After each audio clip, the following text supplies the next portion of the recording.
Bueno, me da mucho gusto presentar a la doctora Carolina Araújo, si lo dije bien, Carolina, quien es profesor, investigador en la Universidad Federal de Río de Janeiro y quien va a exponer el día de hoy en una sesión conjunta del Seminario de Investigadores y del Seminario de Investigación en Filosofía Antigua y su recepción. Entonces, muchas gracias, Carolina, por estar con nosotros. Es un honor tenerte aquí. Y Carolina va a presentar en inglés durante 45-50 minutos y después tendremos la sesión de preguntas. Entonces, adelante, por favor. Gracias, Teresa.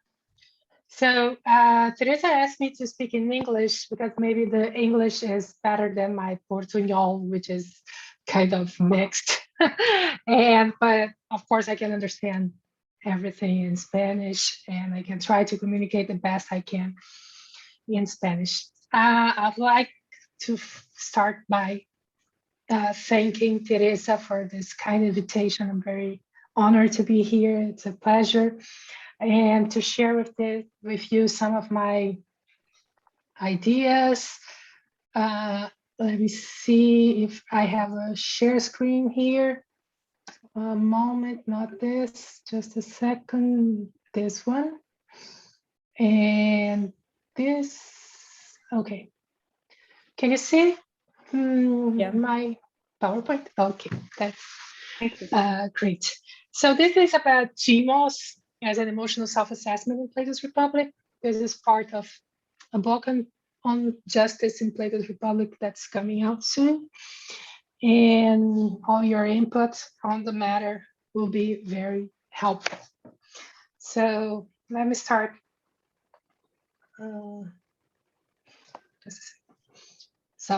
Okay, here. So in this talk, I shall argue that in Plato's Republic, Thumos receives a specific function and definition, and is responsible for emotional self-assessment. It adds pain or pleasure to actions by judging the agent in contrast to a belief of personal flourishing. I am using flourishing as a translation for eudaimonia. We can discuss this later. So education generates this belief. So although it judges, Thumos is not a subject endowed with capacities, but a one-dimensional cause. Thumos is a bona fide part of the soul because it is individuated by an internal conflict, However, there's a different conflict than the one we see defined in the Republic between reasoning and desire. I shall call it the identity conflict. So this is different from major works on Thumos for not claiming that Thumos is self-assertion or self-esteem, which is one major line. And then I don't want to say that Thumos is a desire for talk alone, for cultural social practices, and it's not simply an emotion or the house of our emotions. So it's something more specific than this. So the Greek use prior to Plato associates Thumos with different types of emotion, such as anger, self-assertion, indignations, but also with modes of action, such as impetus, ardor, vehemence. It brings about the idea of a hot, abrupt action. But it's also connected to angry motivations that stretches over time, denoting perseverance, determination, and mostly in cases of revenge. I chose not to translate the term Thumos, not specifically because of the wide semantic variation, which after all is the case of many other terms, but because I think the Republic redefines the term, formulating a new concept. It nonetheless accounts still for emotions of anger, as you see there, indignation, and persistence, as well as the motivations for victory and honor. You have the passage there. So Thumos appears in the Republic together with the introduction of the guardians as a specialized profession demanding a specific moral profile connected with courage. As you see there, there is this connection with horses, dogs, and animals that are courageous by being motivated by Timoides, the specific character of the Thumos. And it is described as something that is unbeatable, invincible, and wants to approach action fearless, right? And the point is that someone who is willing to become a guardian in the city should be philosopher as well as Timoides. Okay, so this is the first appearance in the whole argument, not only these passages, but the second appearance is about gymnastics. We're talking about the education of these guardians. And when it comes to gymnastics, Thumos is connected to endurance of the effort. That's what, training means. And it needs to be counterbalanced by some other force, so it's not to get too aggressive. So we had the principle of, aggressiveness and impulse, but it has to be balanced in the education. So you see there the important passage is saying that gymnastics is to arouse the nature of Thumos, which means resistance, endurance, that is typical of gymnastics, the training in gymnastics. But it's also need to be controlled because savageness or torgion is also produced by Thumos or Timoides, so it has to be correctly nurtured. But however, it is on the tripartition of the soul that leads to the definitions of the virtues, justice, wisdom, courage, and temperance, that Thumos is properly conceptualized in this new definition, as I suggest to you. So let's talk a little bit about the tripartition of the soul. The soul is first divided into reasoning and belief. And what accounts for this division is a principle, which in my view explains to us how we are to distinguish certain individuals as causes of a certain phenomenon. That's why I call it principle of individuation. There is a lot of debate if the principle of contradiction, of the opposites. I think this is a methodological principle. We can discuss this elsewhere. Well, the principle is very well known. I don't think I need to read it. It has two formulations and two paragraphs. In this sense, I put both here just because the last one introduced the verb to be, and this is an interesting detail. It won't matter a lot to what I'm talking about today, but it's an interesting detail. So what the principle establishes is that if something acts or bears property or is something, it is an individual. And I'm not detailing this, but I think that this is the big picture we take from the principle. So every action entails an individual agent, and there is no individual agent of opposite actions. So we have to ascribe agents. If we see opposite actions, we have to ascribe different individuals as agents. And the same is for properties, and the same is for being things. I'm more interested in the first version, but the other versions have results in the Republic as well. So given the principle, we are led to understand what is an internal conflict as a case of opposed internal demands about the same object, and after which we are to identify reasoning and desire. But I'd like to stress the fact that we are told in advance, before the principle, what reasoning and desire are in 436 A and B. So their reasoning is that by which we learn. It is what allows us to make distinctions about objects in the world. And it guides our desires by presenting these objects to the desires. And in general, not generally, specifically for the the argument is important that it presents the objects as ends, as being good for us and the ends of our actions. Desire, on the other turn, on the other hand, is a principle of motion towards nutritive and reproductive objects.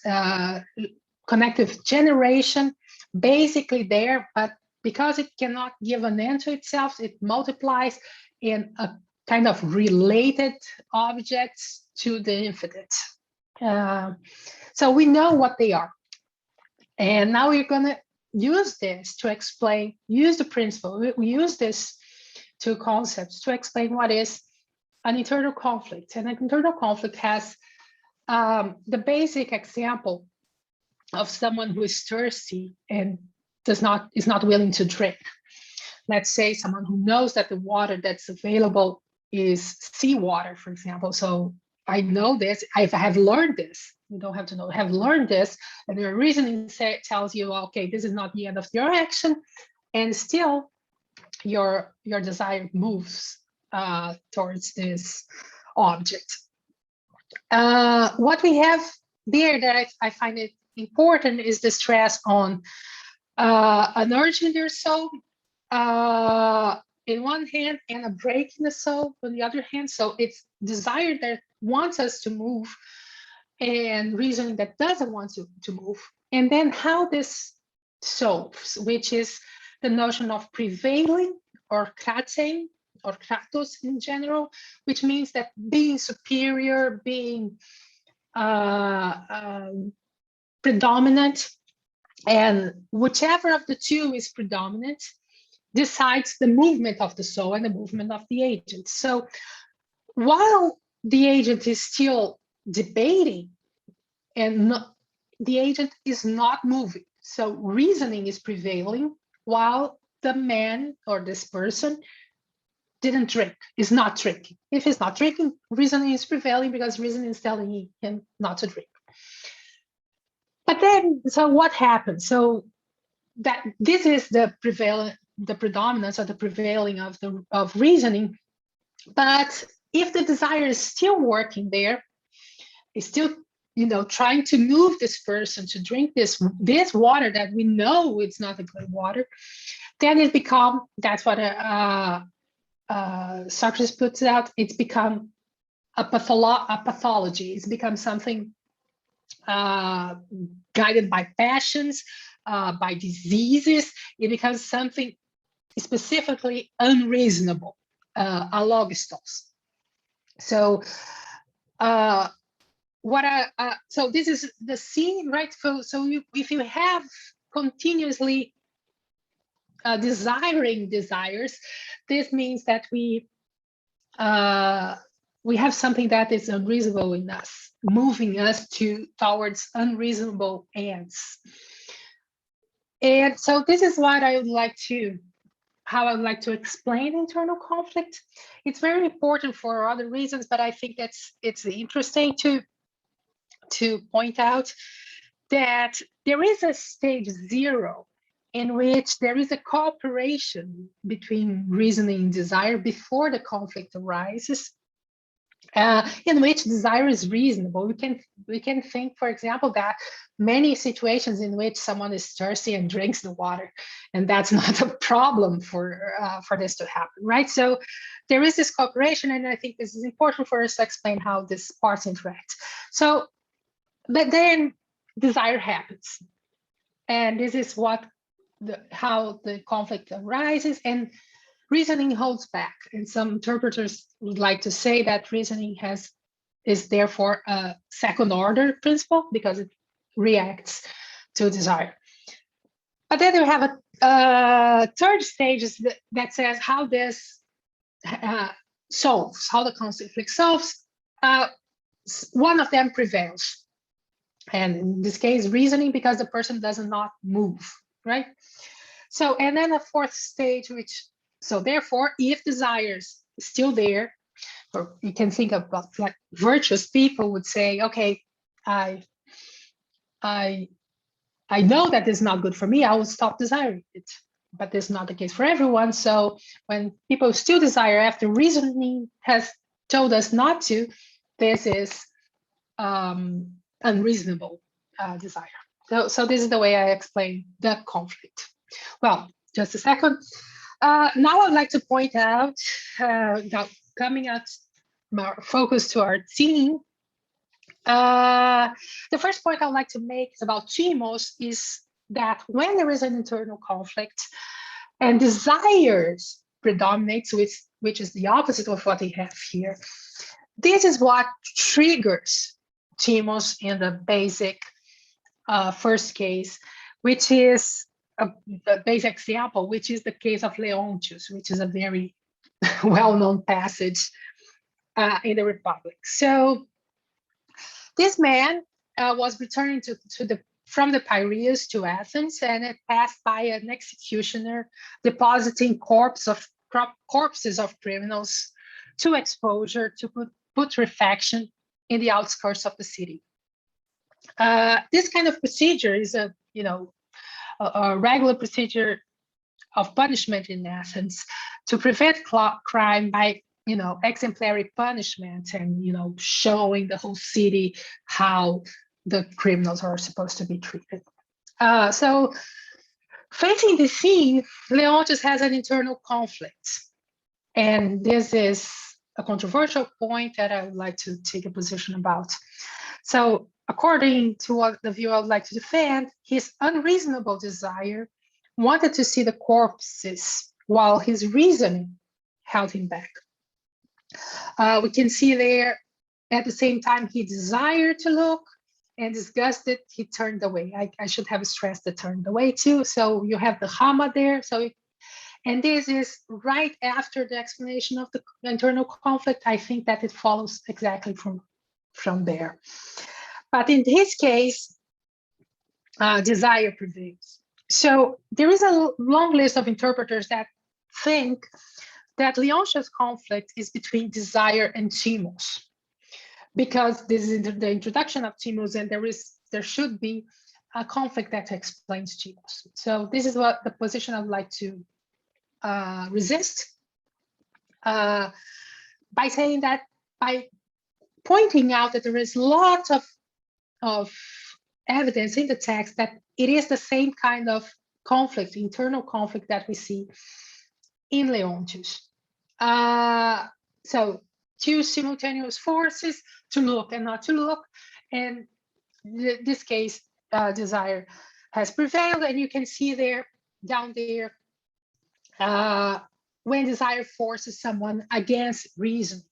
I think it's the same explanation, hologos emine, and then I will explain how anger comes into this. So this, I think, and then we have, sorry, we have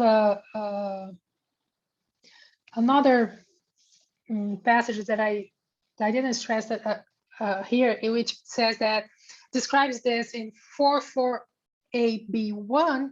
No, it should be there. No, that's it. Paraton logismos epithymia. Okay, that's what I said. Oh, so you see there the description that it just looked like the internal conflict exactly. So the way I understand this, so he had an internal conflict, and then he acts, he looks, and then some emotion comes about, anger. So in my view, the pleasure he feels when he finally looks after the internal conflict is now mixed with this feeling, this emotion of anger, which is an unpleasant factor that disturbs the pleasure he aimed at in performing this action. And so, and it kind of makes the end of his action to fail a little bit, because you'd like to have all this pleasure of seeing, but then he feels guilty, and pain is added to this experience. So what I'd like to suggest is that the stronger the activity of the Thumos, the less is the pleasure of fulfilling this desire that's based on unreasonable desires. And more, the action of fulfilling these desires is mixed with pains and not so satisfying.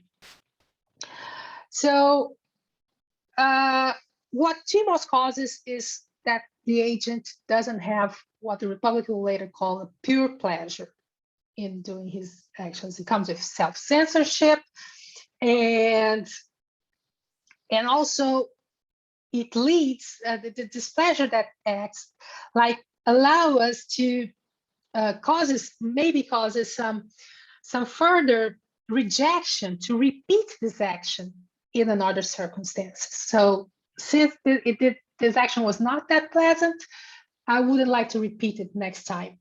And this is important because the whole procedure about punishing the like this spectacle of punishing the criminals is connected to exactly this feeling in the Athenians, right? This feeling that, okay, this is horrible. I don't want to see it again. And I don't want to think of myself as being one of this. So this abjection that is connected to the case. And of course, this leads, that's the expectation, to a moral improvement of the ones who see this, right? And that's the way that Thumos is activating. So, so if I am correct, in Leontius' case, we have Thumos activated as a protest against the predominance of unreasonable desire.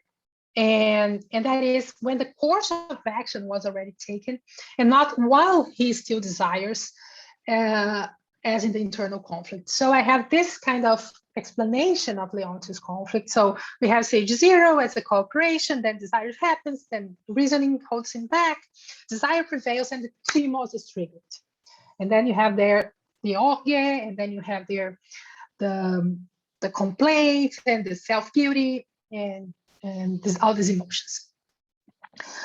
So Thumos is a reaction to the outcome, an emotion reaction of the second order or third order activity that is triggered by action and not by hesitating or desire before action and so on. So this is one of, I'd like to show now that this notion of anger and self-censorship, self-reproach, repulsion of oneself as the agent of the action is not the only manifestation of Thumos. Thumos is complex, and I would like to give an account of all these manifestations. So first thing is Thumos without reasoning. In living beings where reason is absent, such as animals and children, Thumos manifests as aggressiveness against others for the purpose of self-preservation. Other passages of the text provide more information on this matter. The idea is that Thumos is what makes animals fight well, removing the fear. We saw this passage before, allowing them not to be defeated or conquered. Thumos is a factor of survival, like desires, but it differs from them because it's not a movement towards an object that will fulfill all needs. It's a movement against others that would attack us. So we have no reason to think that this is different about children. This is all how they react to others. And naturally, in human beings, this reaction can be educated. And this is, the Republic talks a lot about this, especially by music, storytelling and music and gymnastics. For instance, children can cease to react to prohibitions with anger and physical reactions by improving their resilience and their perseverance and their endurance if they listen to stories of successful agents that did so role models. And even more, if we are able to associate a music that invokes this kind of emotion of persistence, endurance. And this can also be developed, as we saw, by gymnastics. So notice, however, that this education of the Thumos comes with the development of reasoning, for they are learning about these role models. In cases in which there cannot be a set of beliefs about flourishing, for instance, in animals, Thumos simply reacts to external agents, like self-preservation. as we talked in the beginning. But when we acquire some set of beliefs about what it is to flourish, to be happy and to be a great person, and we aspire to that, so this comes with the age of reason, and this comes with our education about what it is to be a human being and a successful human being, to be what it is that we would like to become. Let's say like this. So what I'd like to suggest is when reason is present, the age's notion of her own self-preservation becomes more complex, because reasoning offers us greater ends than self-preservation. This is flourishing. So in rational beings, the activity proper to Thumos is the manifestation of an emotion in comparing our present situation with a notion, a belief about ourselves that we aim to achieve. And this is what I'm trying to defend. When reasoning is present, the agent's notion of her own self-preservation becomes more complex than sheer aggressiveness towards others that threatens her. For instance, the aggressiveness can be towards herself, like Leontius, who was reproaching himself. So with this in mind, you can come back to Leontius, I think. So we know that reasoning is what is holding him back. So it's safe to assume that he learned that looking to the corpse is not what a role model would do, not something one identifies with a flourishing agent. Nonetheless, he does so.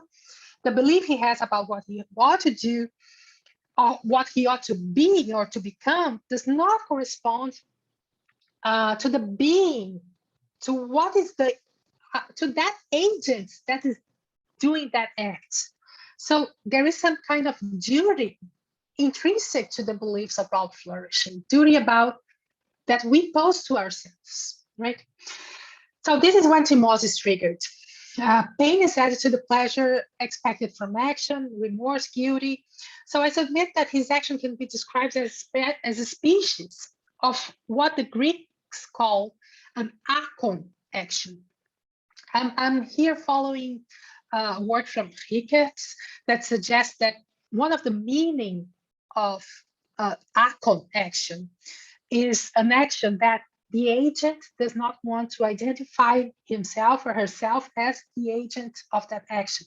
It's an action one does despite oneself. So this is clear in the case in Leontius, mostly because he blames his eyes for looking. So he doesn't want to identify himself with his own eyes.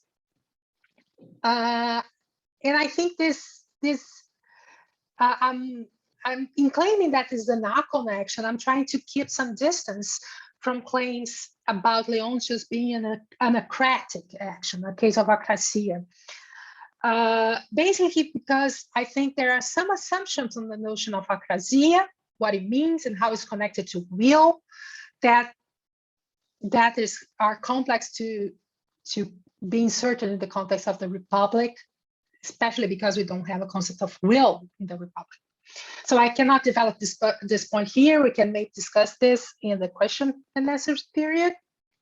But I want to go ahead and say that Leontius Thumos is an ally of reason, right? This is a big thing. It adds pain and pleasure to the actions according to the beliefs about flourish, one acquires through education. So what is this that to become an ally of reasoning? I think one important point about this is that a part of the soul cannot be an ally of unreasonable desire.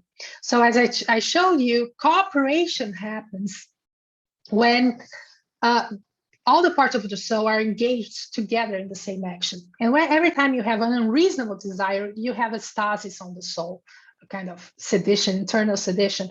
So no one can be allied to unreasonable desires. And because Thumos is only triggered when you act based on unreasonable desires, it's always trying to restore cooperation in the soul. I can say that I can also give an example that, for example, a little oligarchic personality that we see later on in the Republic is someone who acts has the end of an unreasonable desire, but there the Thumos is slaved. So this is how you act based on unreasonable desires. So let me just see. Okay, so this is what I want to say about the identity conflict. So what we learned from the Leontius case is that it's not exactly a conflict between desire and reasoning. Thumos is the conflict that individuates Thumos and says, okay, this is a part of the soul, is a conflict between the agent and what the agent aspires to be, right? This is the idea. It differs from the internal conflict because it's not a conflict about which is the prevailing part, determining the end of action. Thumos has nothing to say about this. So, and desire is the prevailing part in Leontius' cases, and Thumos fights the prevailing part. So that's why Thumos is later said, always connected to prevailing. So he's fighting this predominance when this predominance does not correspond to what someone aims to be.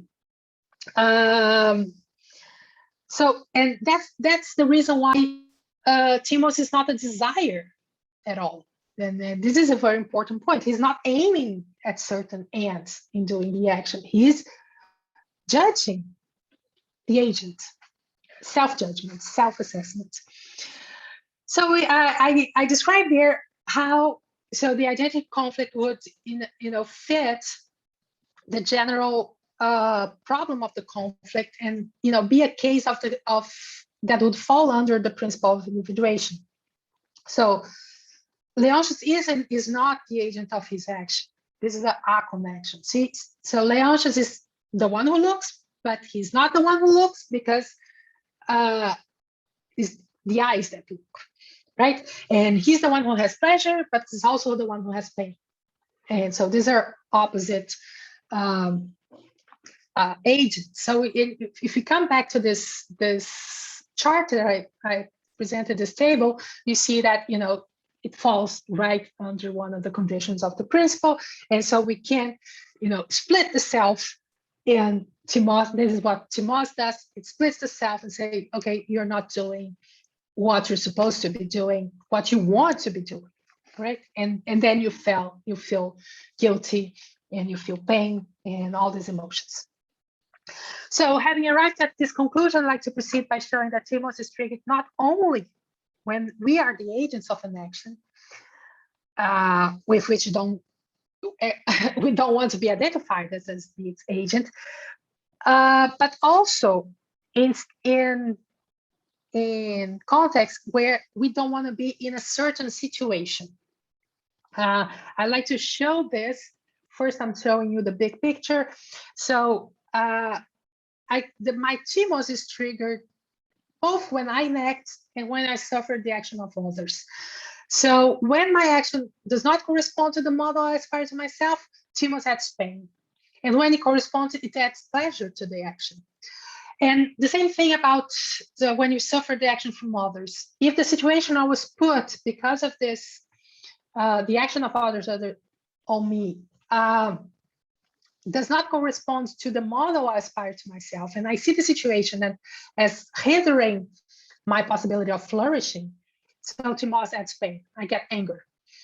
And when the situation I was put in correspond to the model I aspire, Thumos adds pleasure of recognition, reputation. So this is, I think this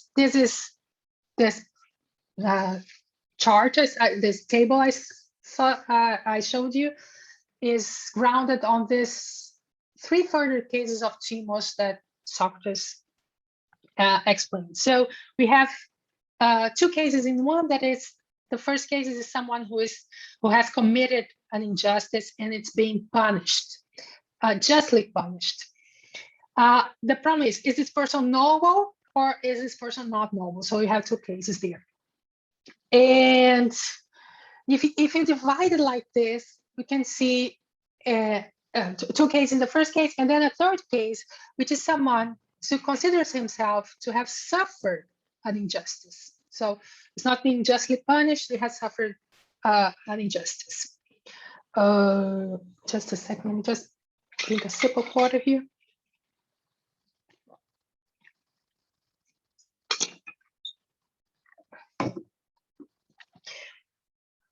So what happens? The first case, the person is a noble person. I understand for a noble person that, you know, she has a belief about flourishing, of personal flourishing that entails virtue. And when this person is being punished by committing an injustice, the Thumos provokes emotions, positive emotions during the punishment, because this person understands that the punishment is an effort to take her back to virtue and to take her back to flourish. So she engages herself in being punished and being re-educated, if you can say so she can get closer to the ideal she's a person for herself. On the other hand, if this person is vicious, this person, the Thumos always adds pain to the punishment. So it's someone who is not willing to be punished, who doesn't see punishment always as injustice, and doesn't recognize and, you know, wants revenge and has all this pain added to it.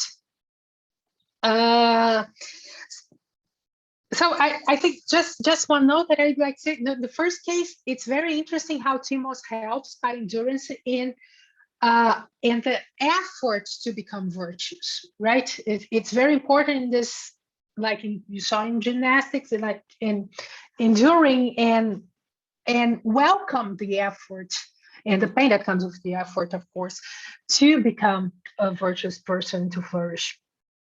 But that doesn't happen in the case of not noble person. So, and the third case is the case of the victim of injustice. And so what we have there is that the victim of injustice is immediately, I can show it here. I think that I should have asked this one. The victim of injustice is, she feels anger immediately because she's not being treated as the person she deserves, and her flourishing is being hindered when she is a victim of injustice. And so we can see there, I think very, very clear in this table now, that, you know, Thumos is very connected to it.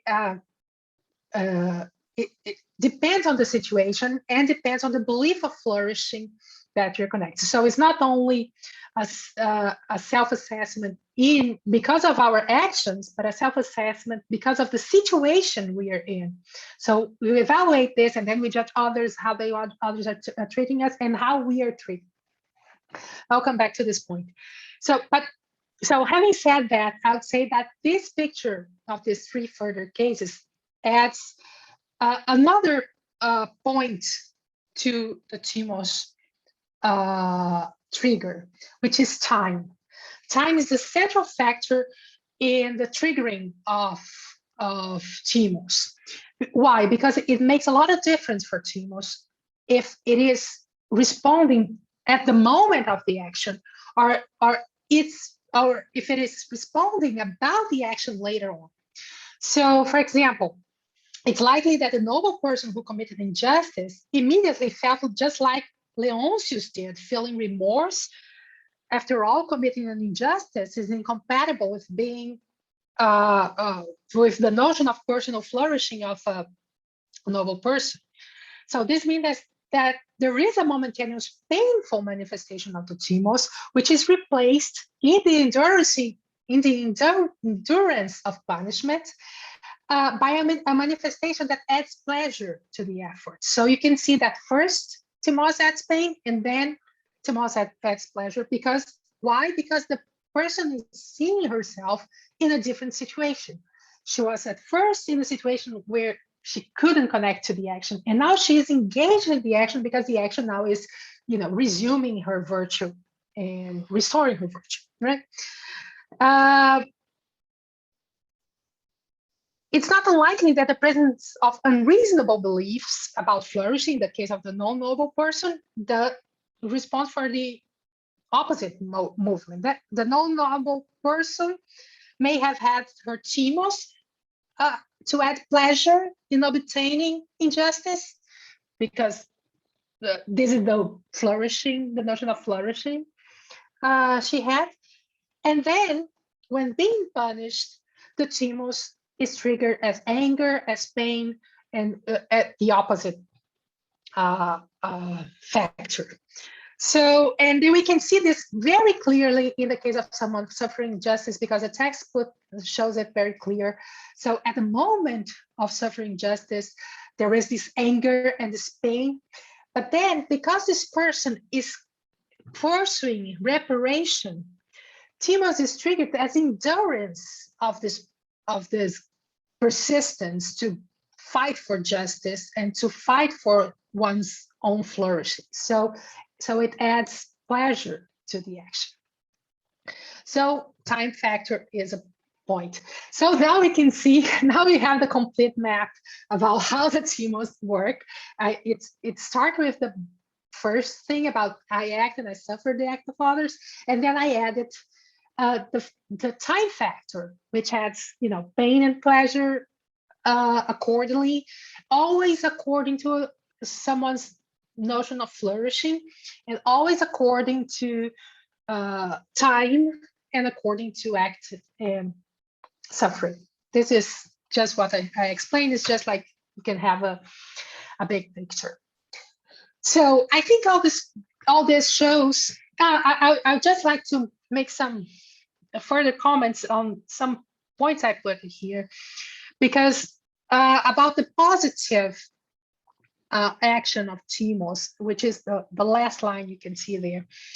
So when Thumos adds pleasure to my action, this is an incentive for myself to repeat this action. So, for instance, if Leon just had a great time watching the corpses, he'll probably next time will go, okay, let me go back there and see it again. Like we go to to the beach. Okay, I want to go to the beach again because it's so much pleasure. So what do we see here there, that adding pleasure helps building character, building personality. And on the other hand, when Thumos adds pleasure about the action of others, so when we see that we are treating fairly and we are flourishing, and people are recognizing this, we are together, this builds, strengthens our community to people. So community is reassured when Thumos adds pleasure in my relation to others, right? So, okay, I'm in the right place. And what is interesting about all this, and I'd like to stress that right now, is that it doesn't matter if this is truly just or truly unjust or whatever. The belief I have about flourishing is not exactly, let me rephrase it. If my belief about flourishing is true, is not important to the argument. What's important to the argument is if the belief I have about flourishing corresponds to the way I act, or if the belief I have about flourishing is shared with others, right? So this is the kind of pain and pleasure that is at stake here. So an important conclusion of all this comes from the last example of Thumos, which is the case of Odysseus. So returning to Ithaca and witnessing the degenerate situation in his palace, Odysseus is angry and has the impulse to react immediately to the injustice committed against him by attacking the suitors and his own female servants and killing everyone. The presence, however, so So the presence, however, of a belief about personal flourishing that entails virtue, in the case of Odysseus, he's a hero, turns the activity of Thumos from anger to endurance. And this quote is also quoted in book 3. And the same quote of Homer, there's a mention there, we quoted this before, where it was a discussion about carteria, about endurance of pain. So what we have here is this shift of perspective. So first, Thumos adds pain, and then Thumos adds pleasure to the carteria, to the resistance. But the case of Odysseus shows us something else. There is a kind of antinomy within the activity of Thumos. This is what I'm stressing there by one reproving the other, because this, to my view, are two simultaneous actions, not simultaneous, but one stage after the other, conflicting triggers of the Thumos, manifestations of the Thumos. So I would like to explain what I understand by this antinomy of the Thumos. So there is a problem. The problem I see in Odysseus is that his Thumos is being triggered by an external hindrance to flourish, which is caused by the suitors and the situation in his palace, that puts the agent in a situation that does not correspond to the model he himself aspires to. So, but on the other hand, the model he himself aspires to is to stick to the plan he had and have things solved in a virtuous manner. I'm not discussing what's the virtuous manner for Odysseus, but that's the idea. So we have two manifestations there. One's about the situation he is in, and the other about his commitment to the noble belief about flourishing. So this problem about the internal and the external sources of motivated by Thumos, as we saw in the table, generates an antinomy. And then reason must interfere with calculation. This is what it says there. That one that makes interest about the best or the worst interferes and opposes itself to the unreasonable Thumos. So in this case, Thumos cannot solve the situation because it's only triggered. And what can solve the situation about what I should do is reasoning in this case. I will give you further examples about this. So after reasoning, Odysseus see that one of his Thumos trigger manifestations is unreasonable, the one to kill everyone at that right moment. So what does this prove? That Thumos is not reason. So Thumos is not desire, Thumos is not reason. We have the complete picture of identify of all the parts of the soul. So what is interesting here is that although Thumos has this antinomy, he cannot examine the beliefs on which he judges. So we judge ourselves. Our Thumos judge ourselves, but he cannot judge the criteria according to which we judge ourselves. So these are the evidence, textual evidence for Thumos as a form of judgment. It has an opinion to consider, to judge, but it's not a faculty of judgment. It's not doxa, which is our power of judgment, because we can judge otherwise, and Thumos cannot judge otherwise. He just has this belief about flourishing, and so it's not a subject of alternative powers and so on. So I began by saying that the main source of our beliefs about flourishing is the education, but we can change these beliefs. So I would like to suggest now how we can change the beliefs about on flourish, about our flourishing, with which Thumos judges us. But this is not an operation of Thumos. So I'd like to suggest that this is what we see in books 8 and 9. And I would also like to suggest that this can also be the case of the famous periagoge in the cave, where someone who was educated in a miseducation, which is what apaideusia means in the context of the cave. So like stick to those beliefs about flourishing, that is like sitting there being a prisoner. So the periagoge, turning your head, may be this kind of life-changing experience in which you change your basic beliefs about the person you aspire to be. So the cave would be an example of that, but I'm not interested in discussing this, the rational turning point. I'm trying to explore like the unreasonable beliefs. How do we adopt unreasonable beliefs about flourishing? And I think this is what we see in book 8 and 9. Always describes as a life-changing experience. Is not a daily occurrence.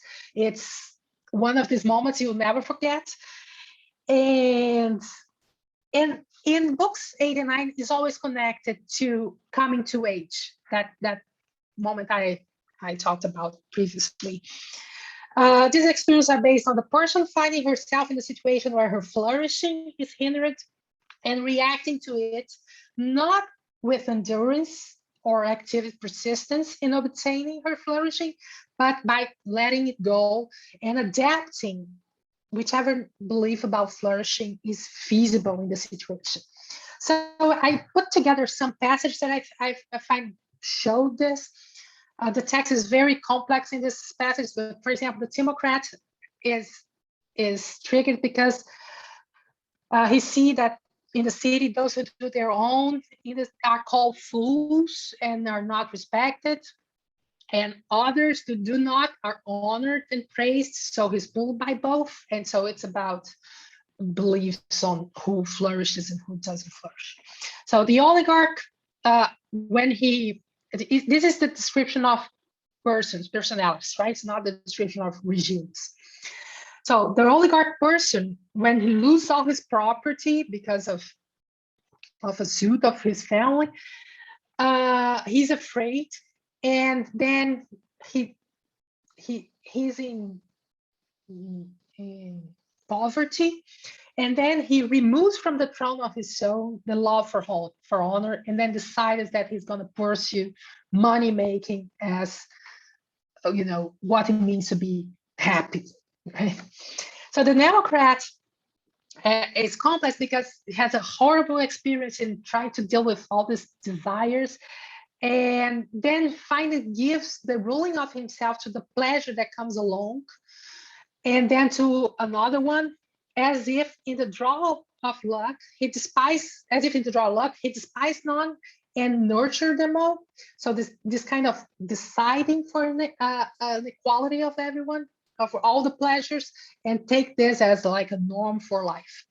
And the tyrant too, the leader of the soul, is taken by frenzy, madness, and then he puts away every single model of flourishing that is connected to shame, that is connected to some belief about what's being good and what's being beneficial, right? So this is the evidence we find. So what I like to suggest is that the narratives of naval personalities in book 8 and 9 bring about the emotional life-changing experience that leads to this adoption of unreasonable beliefs about personal flourishing.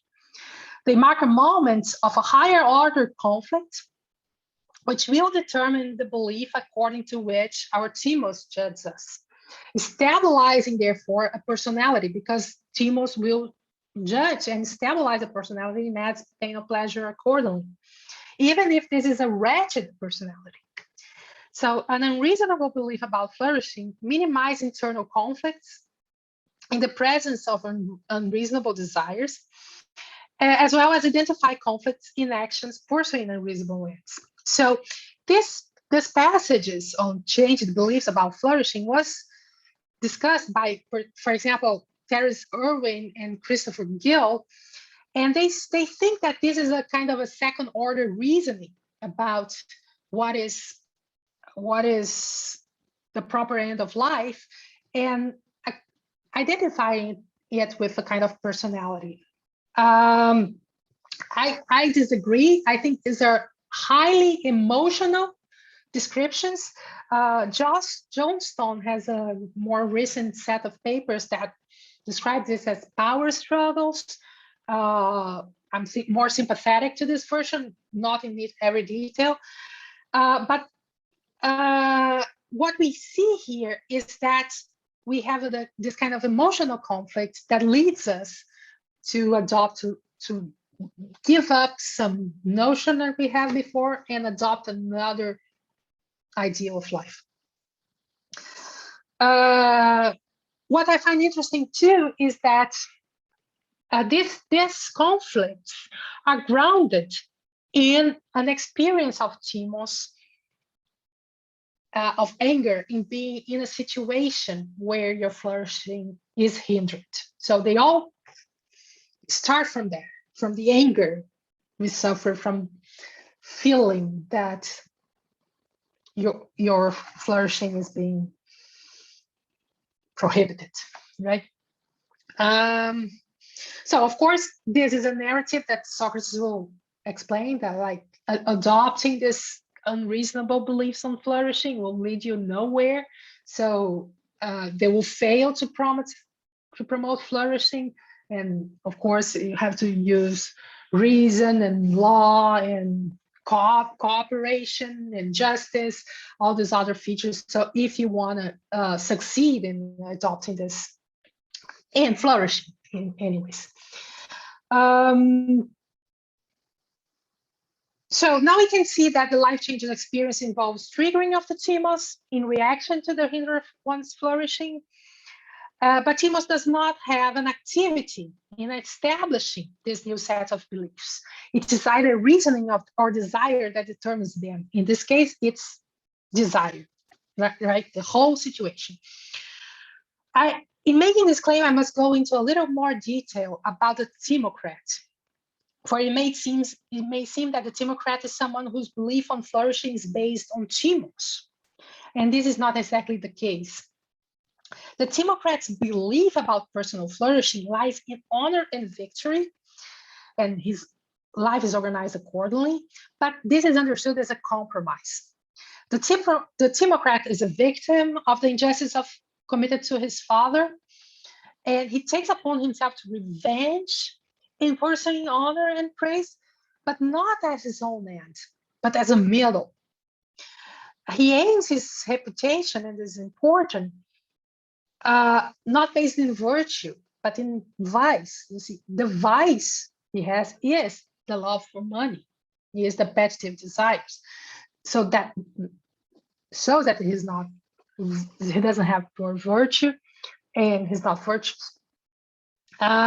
This entailment of deception, and so like actually pursuing some ends, but maintaining a false reputation about your end, is also very clear in Thumocracy. So, and I'd like to make this very clear. Sí. ¿Podríamos ir cerrando, tú crees? Sí, I have just, this is the last. Okay. That's the last thing. I have just the conclusions after this. Thank you. Sorry. No, thank you very much. So just making you aware of this. So Thumocracy is based on false reputation, and there is a difference between Thumocracy and Timodetic. So the examples for Timodetic societies are the Scythians and the Thrace. Thumocracy is Sparta, Crete. Thumocracy is based on false reputation because there is real love for wealth, and there is no correspondence between action and just shared belief in flourishing. And on the other hand, the Timodetic societies, they share a common belief about, warrior valor. They are, savage and harsh, but they share about the belief about flourishing. And noticing that origins shall be Timodetic, but they shall never be Thumocratic. So this is my conclusions, are sort of they come out of what I said. So Thumos is not desire, it's not reasoning. The conflict is about identity with the notion of self-flourishing. And Thumos, the pleasure builds on character and community. It is a bona fide part of the soul. And democracy is based on false reputation. As Democrats is based on that too. And this is the vice of Thumos, to stop judging oneself according to shared beliefs acquired by education. And the virtue of Thumos is being able to act according to true belief about personal flourishing. Thank you very much. Muchas gracias, Carolina, por tu excelente ponencia. Y ahora tenemos un tiempo para preguntas. Podemos levantar la mano en la aplicación. Y si les parece bien, les voy dando la palabra. Sí, Ricardo, después Abraham, Alfredo y Flora. Ricardo, por favor.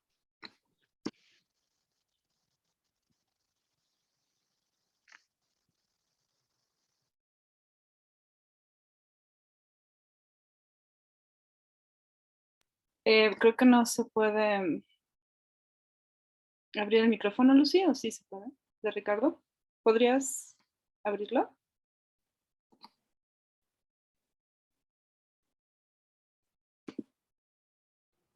¿Ya? Gracias. Carolina, muchas gracias por tu ponencia. Me gustó muchísimo, muy compleja, pero muy original, muy interesante lo que planteas. Si bien entendí una de tus tesis principales, ¿está bien si te hago las preguntas en español o prefieres en inglés? Sí, está bien, como quiera. Ok. Sí, entonces, bueno, una de tus tesis principales es que la función o la acción característica del thumos, ¿no? Platónico es causar placer respecto de acciones consistentes con mi felicidad y causar dolor con acciones contrarias a mi felicidad, ¿no? A mi florecimiento, ¿no? De self-flourishing. Entonces, y bueno, y si eso es así, entonces, claro, el thumos desempeña un papel muy importante en la teoría de la felicidad de Platón, ¿no? Entonces, eso me pareció muy interesante. La parte final, ¿no? Sobre, o sea, cómo esto impacta en la teoría política de Platón y en su clasificación de los distintos regímenes, pues, estados, ¿no? Tipos de regímenes políticos también me pareció muy interesante. Ahora, yo tengo una pregunta que es muy general, que se refiere a la distinción entre razón y thumos, ¿no?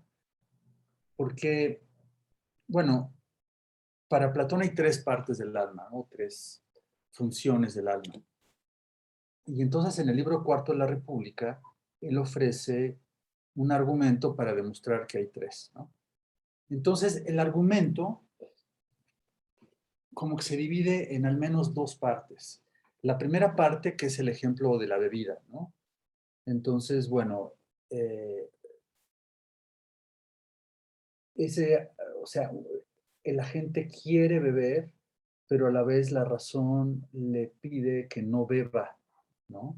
O uno puede imaginar una situación contraria, ¿no? En donde uno no quiere beber, pero la razón dice bebe, ¿no? Entonces, dada esa oposición entre epithumia, ¿no? O apetito y razón, es necesario que sean diferentes porque nada puede tener dos actitudes contrarias respecto de la misma cosa. Entonces, como aquí la razón y la epithumia tienen actitudes contrarias, entonces no pueden ser lo mismo, son distintas. Entonces, eso sirve para distinguir a la razón de la epithumia. Ahora, lo que no me queda tan claro es entonces el argumento para distinguir a la tercera parte, que es precisamente el thumos de las otras dos, ¿no? Entonces está el argumento de Leoncio, ¿no? El pasaje sobre Leoncio, que es una situación donde el apetito, ¿no? O sea, quiere ver, ¿no? Los cadáveres que están ahí expuestos y la razón le dice, no, no lo hagas. Y entonces aquí nuevamente hay una oposición entre epigemia y logos, pero ahí entra en el escenario, entra el thumos como aliado de la razón. Pero, ¿cuál es el argumento para demostrar que el thumos y la razón son distintos? ¿No? Porque ahí están en colaboración el thumos y la razón. Entonces, uno necesitaría un caso en que el thumos y la razón están en una situación de oposición para que también se pudiera distinguir al thumos de la razón. Entonces, ese no es el contexto donde se distingue, bueno, creo, ¿no? No es el contexto, no es el argumento que distingue al thumos de la razón. Pero entonces, ¿cuál es el argumento para distinguir al thumos de la razón? Tú hablaste del tema, desde luego, pero solo quisiera como que ahondaras un poco en eso. Y mi otra pregunta es más básica aún. Mi otra pregunta es que en todos estos argumentos, lo que demuestra Platón es que la persona tiene actitudes distintas hacia una misma cosa. Por ejemplo, quiere beber, pero la razón le dice no bebas. O sea, son como que dos actitudes distintas. Pero, ¿por qué una misma cosa no puede tener actitudes distintas? Yo entiendo que una misma cosa no pueda realizar acciones contrarias, ¿no? Uno no puede beber y no beber al mismo tiempo, eso sí no. Pero, ¿por qué uno no podría tener actitudes distintas? ¿Es acaso porque las actitudes son propiedades y entonces tener actitudes distintas es tener propiedades opuestas y por lo tanto, dado que nada puede tener propiedades opuestas, entonces es necesario que sean dos cosas que tiene cada una de las propiedades? ¿Por ahí va el razonamiento? ¿Es eso? Eso es, Carolina. Thank you, Ricardo. I'm going to answer in English because I was told the English was easier to understand to all because of my accent. So the first question was about how, if I understood correctly, how thumos is distinguished from reasoning. I would say it's not on Leontius' cases. Leontius' cases is to distinguish it from desire. Thumos, the distinction between reasoning and thumos is presented in the Odysseus case, and I'll get there in a moment.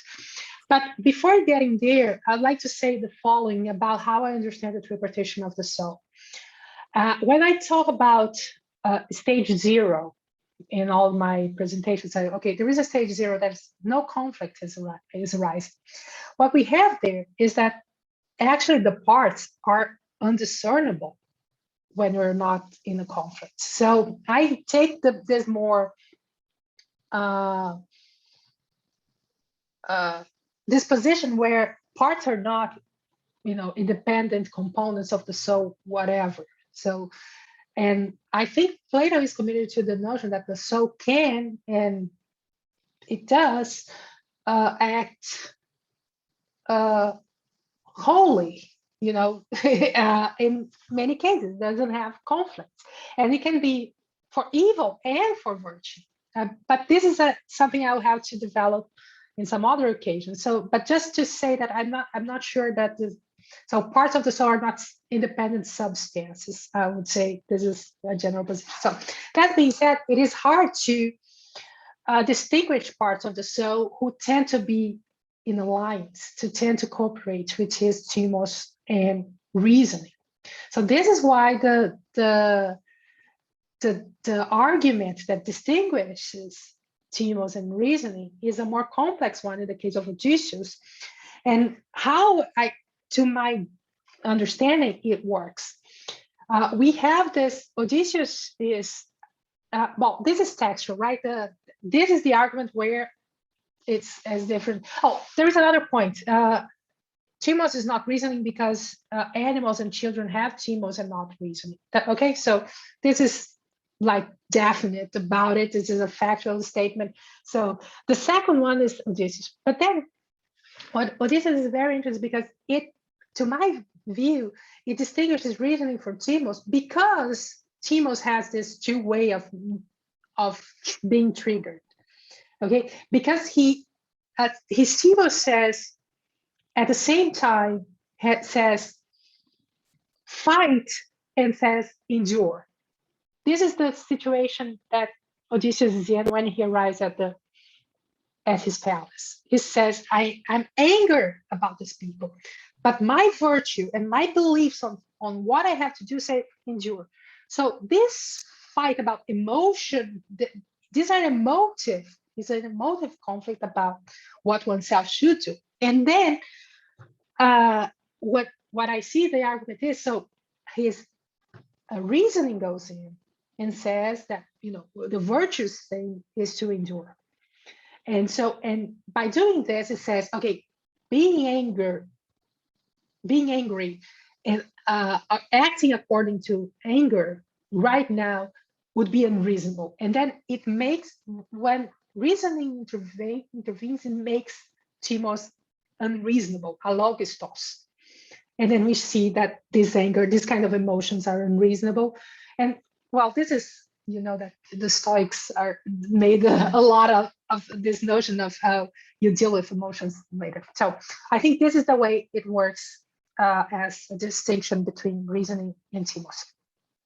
So coming back to the distinct attitudes, I think that having said what I said about the parts of the soul, I think that I need more time to work on how I understand the principle, because there is a way when, if you understand the principle as denying that the soul can have both attitudes, the principle is false from the beginning. It's so Robson has a paper on this. So I did some work there to see how, in which conditions the principle works, and this has to do with preserving the soul as like the place in which these two different attitudes happens, and distinguishing it, because the way I see it is that the soul is doing something, and the two attitudes that, as you call them, of reasoning and desire, are two different attitudes in the soul that's doing something else, depending on, for example, the person who doesn't drink, what he's doing is not acting, not drinking. And I'll take this as an action. I can explain it later. But the soul is doing something. And that doesn't preclude it having these two different attitudes. And it is the action of the soul that individuates the soul and grants that it is an individual. So Plato is not committed to the thesis that one cannot have two different attitudes, but he has to have one individual for each action, let's say that like this, because he wants to explain the causes of these actions, and then he has to individuate the principles that cause them. And so by this claim, he has to separate them. I think this is so we can have different attitudes. That's not the problem. The problem is that we're not doing two things. So this is preserved, and we still have these two things happening in us that explains the way we act. But what we act is a result of these two things, and not and something different. ¿Puedo agregar algo?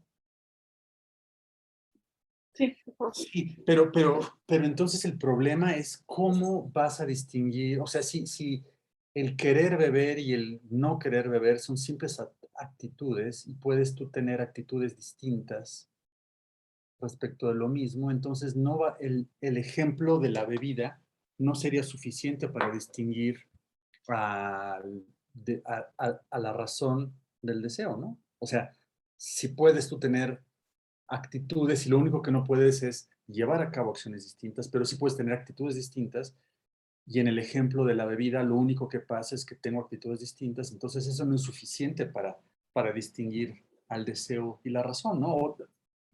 ¿O no te entendí bien, Carolina? See, no, because what I think is, what the principle says that if you have distinctive attitudes, you have two causes causing them. They cannot be caused by the same agent.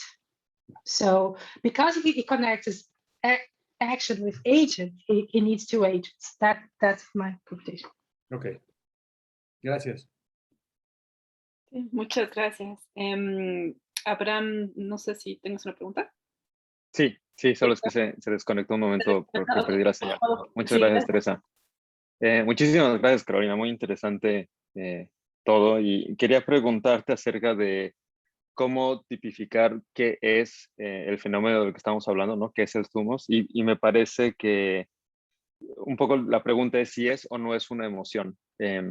Porque parece que tiene partes emocionales. Otra manera es tratar de entender cuál es lo que unifica ese todo que estamos denominando esa cosa, porque tiene actitudes, emociones, ¿no?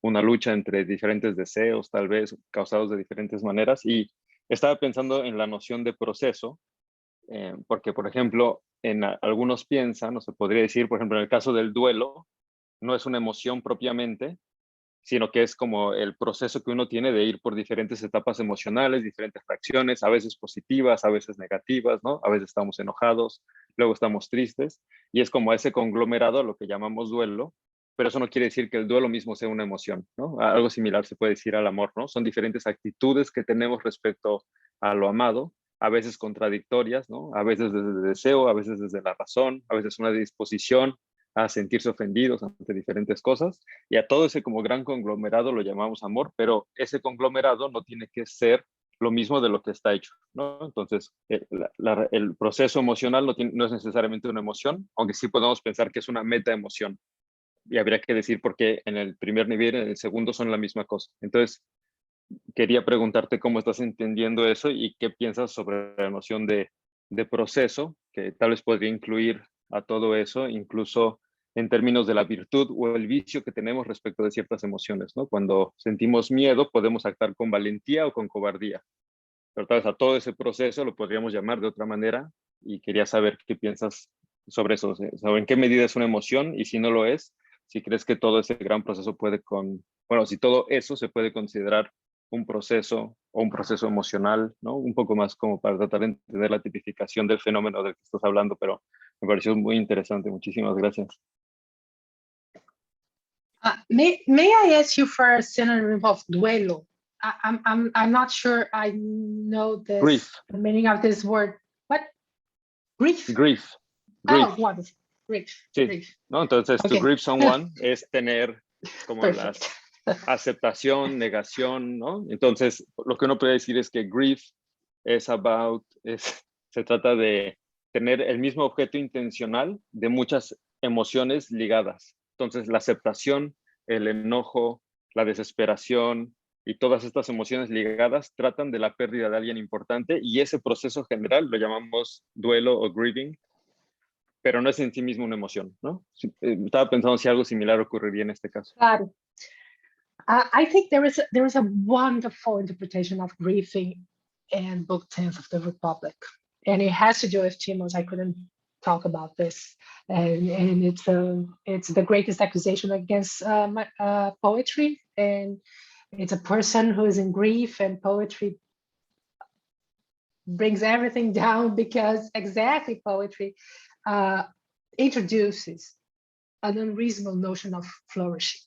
And there is it's amazing, this passage, because there we see Socrates saying why you should not let yourself submerge in grief, and why it's good for you, and not to, there is a great expression. It says, like, drop yourself in this ocean of tears, and resume your life, and how this is connected. It's very interesting, this pages there. And I'm mentioning this because, of course, I had to make a claim there, but just to explain the following: this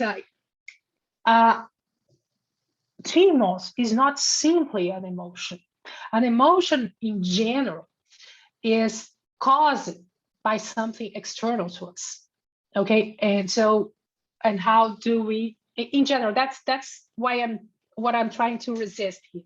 So we are reacting, so we are affected by it, and the loss of someone, and Thumos is not connected to that, like this kind of it's not simply suffering this, it's suffering this under some judgment of yourself in this situation, some assumption you have about the person you intend to be, that associates what you have to do with this emotion that is caused by external factors.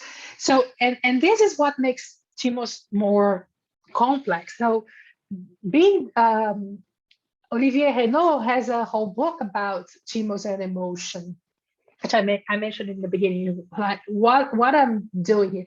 So I'm not up to deny that Thumos is connected to emotion. I'm talking, this is a an emotional self-assessment, but this is different because it is an emotion that you create about according to the way you see yourself in some circumstance. So it's a very kind of reflexive emotion, if you can say. So it's not reasoning, and it's not simply reacting to things. It's reacting on the basis on what you consider yourself to be and what you in the situation you see yourself in, like as an agent or as a victim of the action of others. So so I would resist. I think I understand this notion of process that you brought to the discussion, and I'm going to think about this a little bit more. Thank you for this suggestion, because I think this has to do with what I was talking about the difference between the way that Thumos is triggered in the moment of the action and the way it's triggered after, because the person stops seeing herself in some position or other. And so it has to do with process, but Thumos changes along the way. So it's not clear that Thumos is the process. Thumos still is what I say is not the process. It still is the emotion, the self-assessment, the emotional self-assessment we have in whichever moment of times, and the way you understand what we are doing, and in the big picture of where are we moving to, where are we going to, so we can flourish. So that's what I would say. Sí, muchas gracias. Entonces, muy rápido, ¿dirías que es una meta emoción? O sea, sí sigue siendo una emoción, solo que es una emoción sobre otras cosas. ¿Tampoco? No, I don't like the idea of meta emotion. I think it is an emotion because it adds pleasure and pain, but not caused by external factors, but caused by our personal beliefs on who we are. Muchísimas gracias. De nada. Gracias, Abraham. Gracias, Carolina. Alfredo, por favor. Hola, buenos días, buenas tardes. Bueno, yo solo quería preguntar por qué el caso de Leoncio no es un caso de acrasia. Son muy similares porque son conflictos morales, pero la profesora Carolina dijo que no eran exactamente lo mismo, que no coincidía, entonces me gustaría saber en qué sentido esto ocurre. The problem I see there is what are our assumptions when we describe acrasia, okay? And our assumptions are highly based on the notion of voluntary action, okay? And what we call the weakness of the will. So, the will is by itself a factor unifying the soul. Okay, so if you take, I don't know, Hume's account of the will, so if you take Hume's account of the will, the reason doesn't do anything. So it's always the will.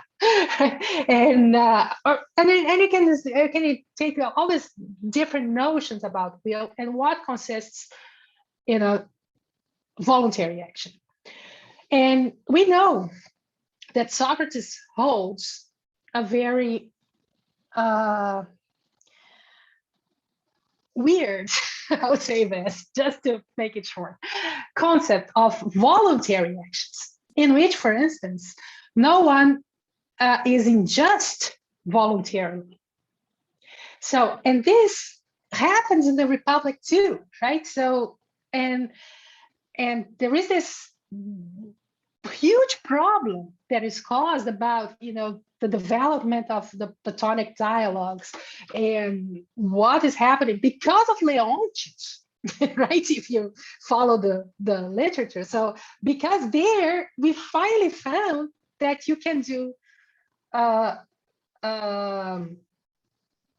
injustice willingly, like in a different sense. So I think this is a big question, and I would have to explain myself, but I could say, for example, if you take one of the descriptions of acrasia that is famous is Davidson's, right? So Davidson, to describe what an acrasia is, or weakness of the will is, first thing is the agent does something intentionally. So I'm not sure the description we have in Leontius is Leontius doing something intentionally. And when he says it's these eyes that are doing it, it's as if the notion of intention is not there, or is not a central factor of it. And of course, you can project it there and say, okay, no, this is the way we're going to explain this. He's doing it intentionally, and so the other thing that Dayton says is that the agent believes that there's an alternative to it. This is Davison's. So does Leontius believe there is an alternative to him? What kind of belief is this? And how we're going to take it? So this is problematic. And finally, in Davison's account, so it says that the agent judges that some course of affairs, the other course of action will be better to him. I don't see this. So some accounts of course we can. It depends on how we explain necrotic action, right? But some account of the weakness of the wills are based on beliefs, are based on believing this is so, believing this is so, and this is, it's a lot of assumptions to throw in Leontius. And what we have, the passage on the grief is actually very interesting, because there we have a basic Socratic conflict of beliefs. And okay, there is belief that it's unreasonable, belief that it's reasonable, and we just go with the belief. So I think there's a lot to do there, in order to say, okay, this is an acratic action as we understand this. Of course, as a phenomenon, okay, we can call this an acratic action, but as an explanation, that's more complicated, I think. And Socrates was never to deny that the phenomenon was there. He was denying, he always did, that this was the explanation, right, of the phenomenon.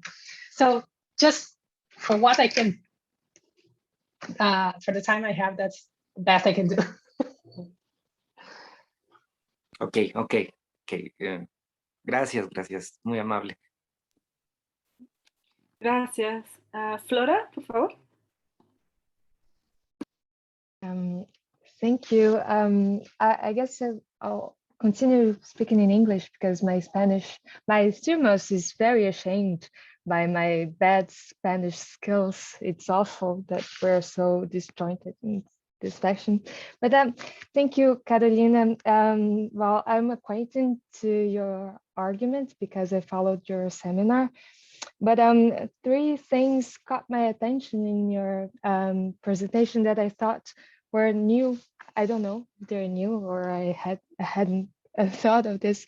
The first one is that you associated Thumos with flourishing throughout your presentation.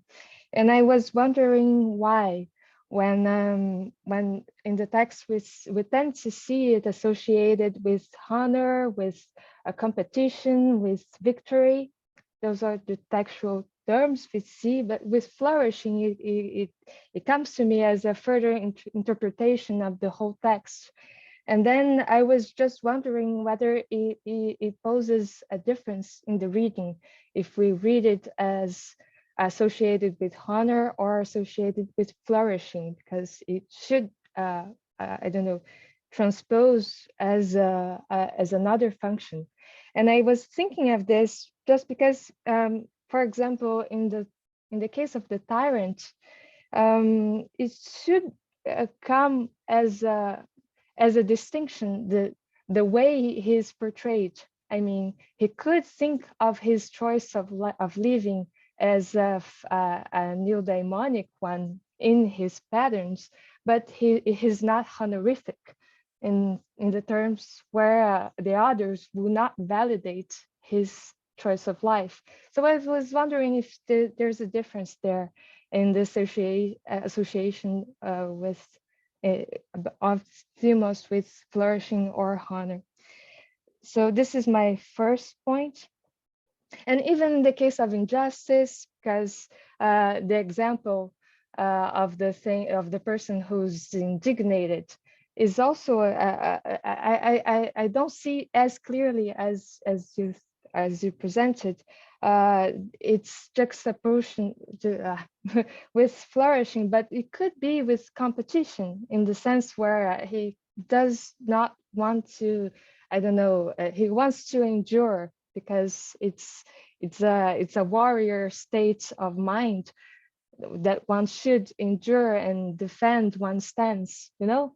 And I do think that in this example as well, there's a difference between flourishing and competition as something that is attached with this impulse, which is the thumos. The second point is that is a clarification point, because I really didn't understand why did you explain the principle of individuation of this in the case of the thumos as being between the agent and what the agent wants to be. I mean, isn't the case that the text says, as you replied in some of the answers, that the methodological principle in the book 4 is that something cannot be caused by the same thing in the same time. So if we are to think of the agent as a whole, as something that should be separated from a part of the agent, it strikes me as very strange to accommodate with the methodological part of the argument. You know what I mean? I don't think I was clear enough, but I was wondering if you could further explain your idea of the principle of individuation as in the case of the thumos. And my third point is the point on alliance, because, sorry, I'm taking too much time, sorry. the last point is about alliance, because I don't know, it's so weird to me that the alliance should impose a proximity as an a priori proximity, because like in a community, like in a couple, an alliance is something of a choice. I mean, we are part of something because we are together, because we can choose to separate. You see what I mean? I think it's strange, the arguments that throws the emphasis in the proximity between Thumos and Logisticon. They can be in alliance, but they can also be separated. That's why we have all the counter arguments of their separation. It's just, well, this is a detail, but I was thinking of this because I was reading the Cântico dos Cânticos this morning, and this made me think of alliance in these terms. Well, thank you all for the event. Okay, so let me see if I will start with the last one. So the point about alliance is that exactly parts of the souls are not people. Okay, they don't exist separate from each other. Okay, so what is become to be an ally is to be in a situation where the part can do its activity, where the other part can do its activity. Okay, this is what an alliance means. There is nothing more to an alliance than this. So if the point is there is alliance, and this is basically the definition of virtue, there is alliance only when everyone does its own. And this only occurs when reason is prevailing.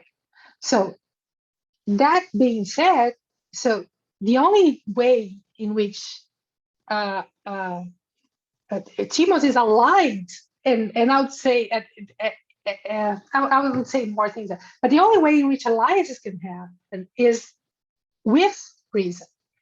You cannot be an ally of a prevailing desire. And that's what an oligarch person is. All his parts of the soul are slaved. So there's another kind of relation. That was the point. So about honor. So flourishing is a wider conception of honor. If you understand that your flourishing entails honor, then your beliefs of personal flourishing will be connected to honor, and that's the way you judge your actions. And Thumos, you judge your actions. But Thumos is not restricted to only people who are Scythians and Thracians that are think that war valor are the notion of flourishing. So philosophers can self-judge themselves because they're on the right track for obtaining wisdom or not. And I think so. And there was a point about flourishing. It's the point that it's neutral to the content of what kind of value you're going to introduce there. So it's a belief on personal flourishing. I was stressing this, that this doesn't have to be a true belief that this actually leads you to flourish. So it's the belief about what, and the belief that you inherited by education, that you acquired by education, or by your personal life-changing experience. But this belief that sets how your Thumos work. So if your basic belief is that it's to become a money maker, your Thumos will add pain every time you're not making money. So if you're spending your money in going to the movies, then your Thumos will add pain to that, because you're going to be there thinking about in the movie, oh, I shouldn't have spent my money doing this. So that's the way it works. So I don't think it's restricted to competition or to. And it's a wider notion of self-judgment. So that's what I'm emphasizing, flourishing. And I'm just now the other question was about the conflict. So the conflict is expressed. How do you individuate Thumos? Because the agent cannot be himself the one who's judging, he's not acting, and the one who is acting. And this is clearly the problem we find in the descriptions of Akon actions when, in tragedy, for example, the characters explain that. They say, okay, I'm doing this, but I'm not doing this. Because so who is saying that I'm not doing this? It's Thumos that is saying that you're not doing this, because it's connected to the person you think you should be.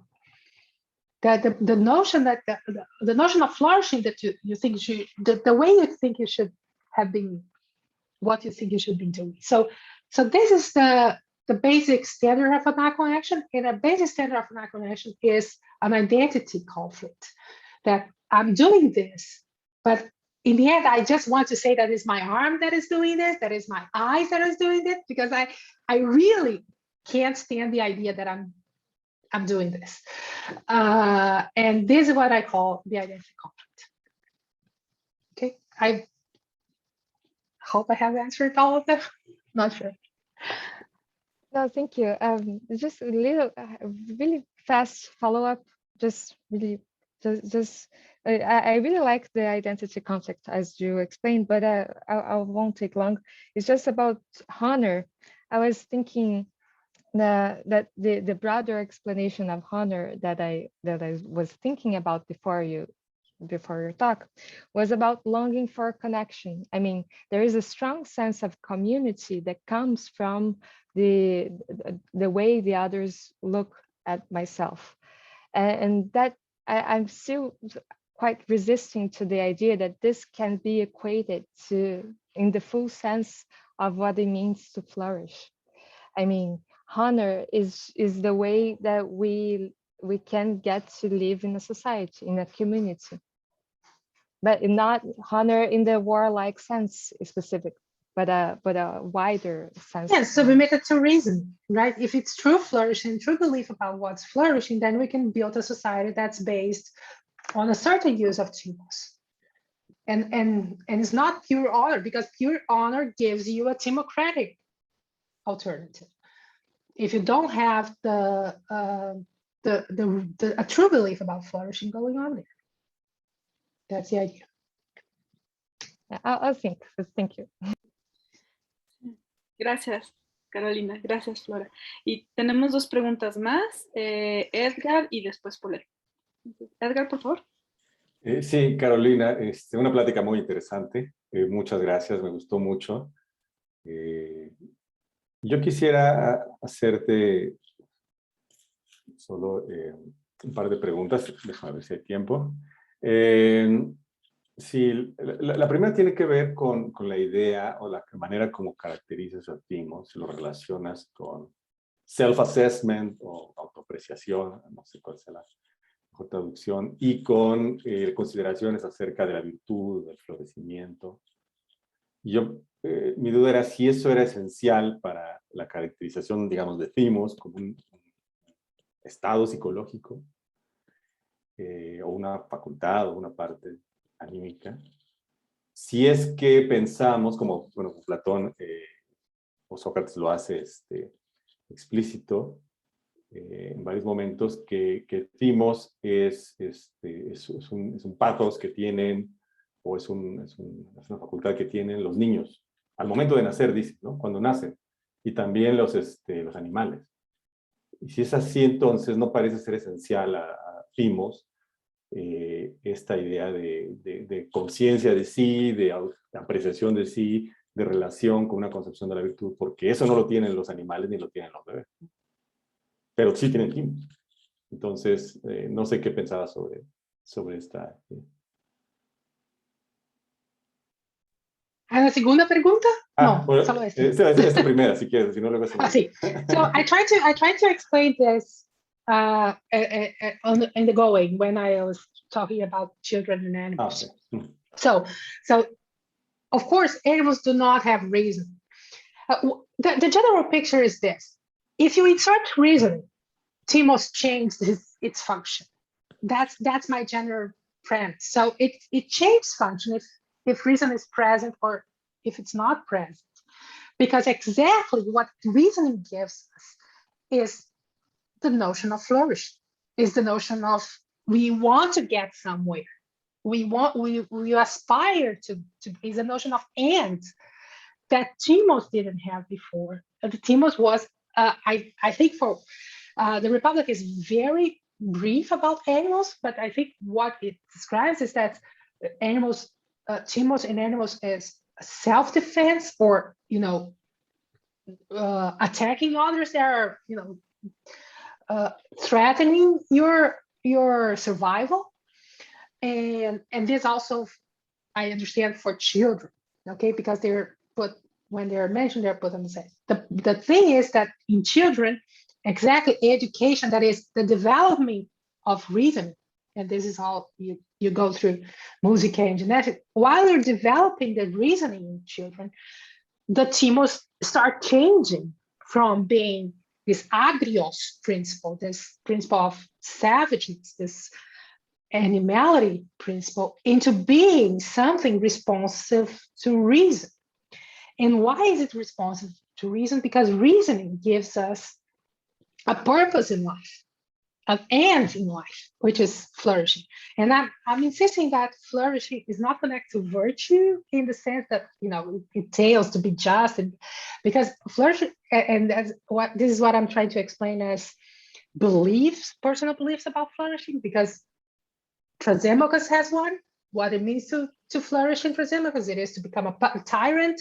And so Thrasymachus himself has a notion of Thumos, and he will be like self-assessing himself and being frustrated every time he is having to you know, not obtain all the goods and taking all the goods of others, let's say. So so this is your belief about flourishing, and this is what human beings get when reasoning develops. And reasoning develops by education, by this shared process. And this is how, in general, Thumos judges us according to shared beliefs on flourishing. And so the way we were raised, these beliefs, so this is the hero, this is what a hero does. And that's the music. So I want to be a hero, I want to be a great person. And then I organize myself and I acquire personality according to this ends, and I set to myself to act accordingly. So I think this is what is, you know, involved when reason comes in. So of course, as I was answering to Ricardo, is like the children and animals are proof that Thumos is not reason, right? It's different. But once reasoning is introduced, the activity of Thumos is much more complex, and that's what we see in all the examples. Sí, quizás lo que a mí me parecía como controvertido era la idea misma de que el Thumos pudiera cambiar, ¿no? Es decir, en ese sentido. O sea, porque me parecía más bien porque entonces ya es otro tipo, es otra actividad, es otro tipo de dinamismo, en cierto sentido, o involucra otro tipo de dinamismo, digamos, al tener una función distinta, como tú, así como interpretas tú de una manera como un poco más racionalista, digamos, a Thumos, ya cuando en las entidades que tienen razón. O sea, la duda era más bien que esencialmente la facultad o el estado tendría que ser el mismo en los animales, si estamos hablando de lo mismo. Y Platón parece que habla de lo mismo cuando dice, y mis ideas o mi punto sobre Thumos se explica apelando a este ejemplo sobre niño. O sea, parece que está hablando de la misma facultad, y por eso yo decía, esencialmente tiene que ser como, no puede ligarse de esa manera con una conciencia de sí o una conciencia del florecimiento, porque es el mismo estado en última instancia, pero tú estás negando ese punto. No, but you don't have to change the Thumos function. You just change the end of it because of reasoning. So I'll put it like this, and I think this is something I would think. So the end of an animal is self-preservation. Okay, let's say that the animal doesn't want to flourish, is not willing to major end in his life and develop in a certain way. Okay, so the end of an animal is self-preservation. So what Thumos does in his self-preservation is to add pain of pleasure in his actions connected to self-preservation.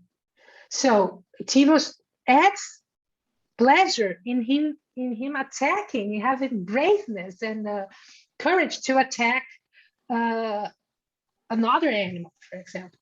So, and it is because it is an adding of pain and pleasure that it doesn't require reason. Okay, it adds pains and pleasure according to the end of this creature. Okay, which is self-preservation in animals and children. But when we introduce reason, the end changes, because we don't want to survive. Otherwise, we will be living in the first city, the city of pigs, forever. Okay, and that's a problem. We don't want to survive. And then you must change everything. The faculty is the same. It doesn't do anything otherwise. It's not a capacity that can be otherwise. It's the same part. But the end and the belief introduces beliefs, and the end changes. Ah, ok. No, es muy útil esto, Carolina, porque a mí me pareció que por momentos decías que cambiaba la función, Thumos, ¿sí? No, y es el fin. Por eso decía que no, o sea, que no podía ser esencial, que esencialmente no podía estar relacionado con esto. Pero bueno, ok, muchas gracias. Ya la otra pregunta creo que ya no hay tiempo. Estaba relacionada con este mismo punto. Sí. Muchas gracias. Sí. Gracias, Edgar. Gracias, Carolina. Paulette, por favor.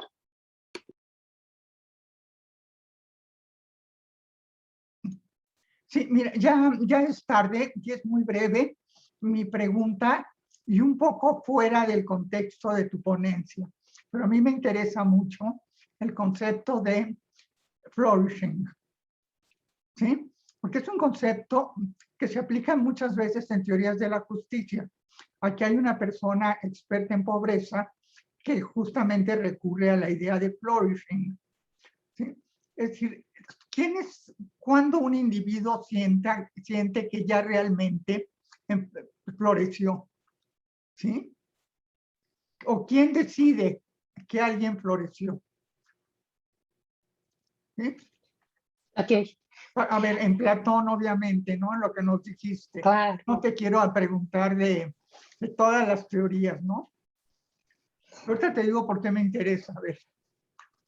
So, so this is the theme of my book that's coming out next year, I hope. Okay. So the title is I will. Cooperative Flourishing, and it's a theory of justice. So it's about justice, it's about flourishing, it's about what kind of flourishing is involved in justice, according to Plato's Republic. So this is what I'm really interested. I'm not sure I can give you a quick answer, but that's the thing. So flourishing, what I'm taking about flourishing and insisting on this is because I'm translating eudaimonia, okay, by flourishing.